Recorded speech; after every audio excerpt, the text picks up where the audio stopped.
How we doing today, guys? Morning, good, sir. Okay. For those of y'all who don't actually know me, my name is Stephen Knight. I'm a third trimester student, so that gives you an idea of how long I've been doing this. I'm going to give you a short presentation on flexible displays. I'm not going to keep you here too long, just enough to kind of give you a good idea on the main technologies around it. So, do any of y'all remember like the first time y'all ever seen a flexible display? Anyone want to tell the example? Dakota? Curved TV. The curved TV? Okay. I saw your hand, Max. I think it was on a phone, like an Android phone. Okay. Well, I do have a commercial that I was going to show you that came out in 2013.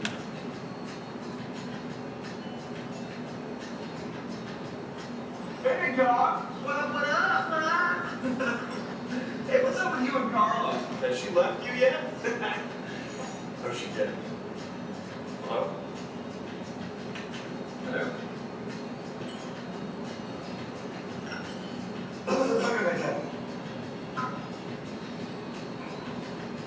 Technology is my thing. Whoa, I need to get going. Wow, that's amazing. Can I see that? Yeah.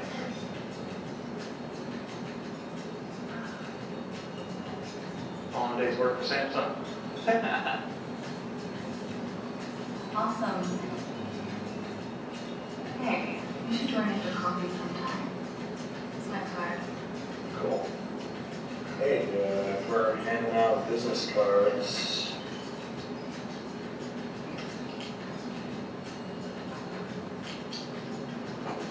Bye. Bye. Oh, thought he'd never leave.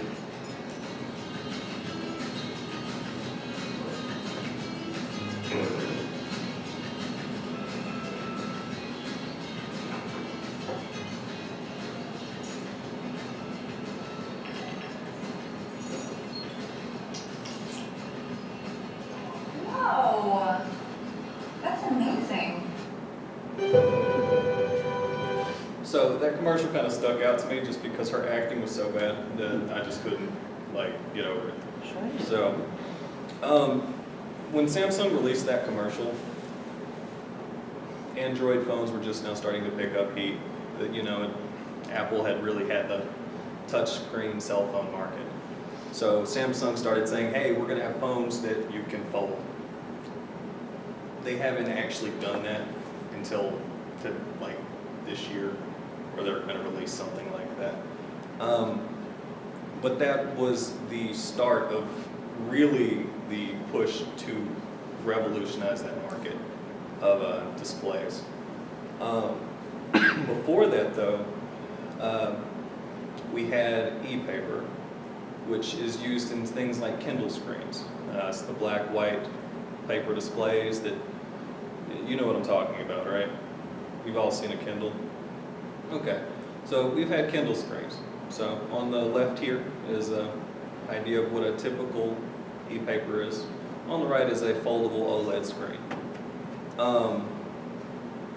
There are more displays than that, but really the two most prevalent ones on the market today are e-paper and flexible OLED.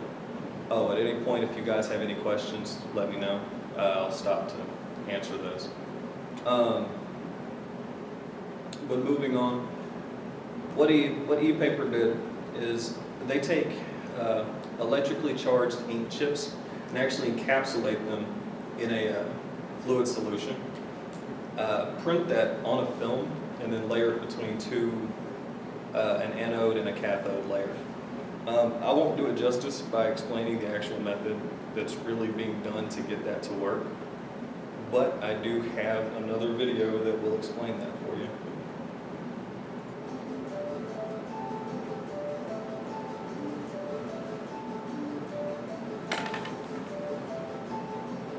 E-Ink's electronic ink enables e-paper displays.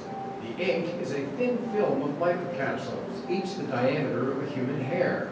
One display contains millions of capsules. The The ink actually rearranges electronically to form the text and graphics. For example, let's look at how the word heat is created. Here's a side view of one of the capsules which form that number. The top of the circle is what a person reading would see on the screen. The bottom of the circle is hidden underneath.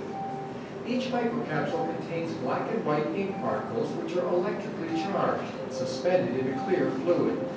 The white capsules are positively charged and the black particles are negatively charged.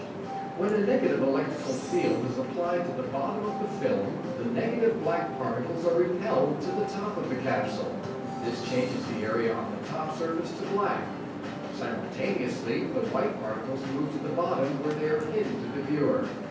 By reversing this process, the white particles are driven to the top of the capsule, making the top surface appear light.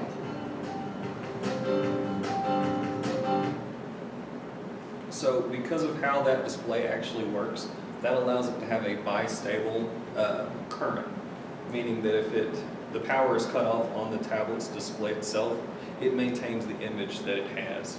So that's essentially how Kindles keep their power so long, as the electric field that's the underlying current remains electrically charged, keeping the black ink up above it. So thought that was kind of cool that was being used like that. But do any of you have an idea of other things that people have been using that kind of display for, besides e-readers? Cool. So there's actually a company that decided to make a cell phone out of it. They claim that you only have to charge it once and it'll last for about 2 weeks. Another one is the Lenovo Yoga Book. What they did is they took the e-reader, put it down at the bottom so that it is now the keyboard.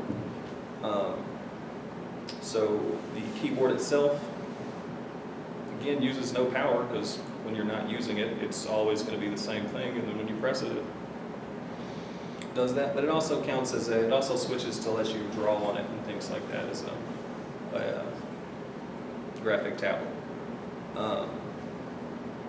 So going on from there, we have the flexible OLED screens. Some of you mentioned that, the curved TV. We now have foldable phones that are coming out. Originally, the idea wasn't to have the phones be, have a phone be flexible or a screen roll up or something like that. It was really just to have a more durable screen that was lighter. But you realize that once you start taking away the glass and replacing it with plastic bends, and why not have something you can fold?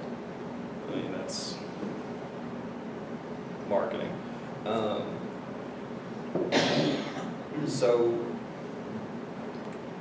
when looking at the difference between a flexible OLED screen and a regular OLED screen, the only real difference is the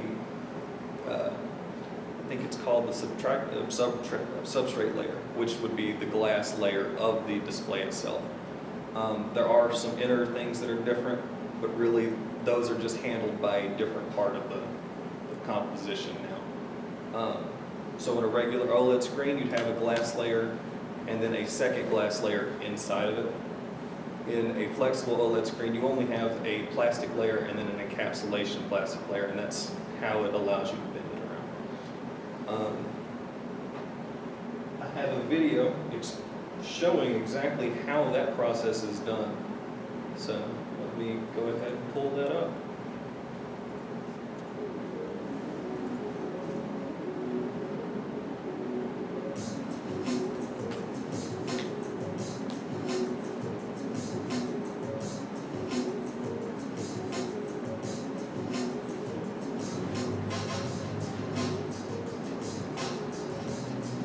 That would be the plastic layer that just got put down. These are the organic diodes. They're actually a gas filament as opposed to like a regular diode, which is metal. That's why you have the encapsulation process to prevent it from actually getting in contact with air or water. What it's showing right here is the separation from it, from the actual glass layer. They do have to print it on a glass or metal surface, just so that it has something to stick onto. But then once they remove that first organic layer with that laser, they can remove it, and now allows them to have a flexible slate.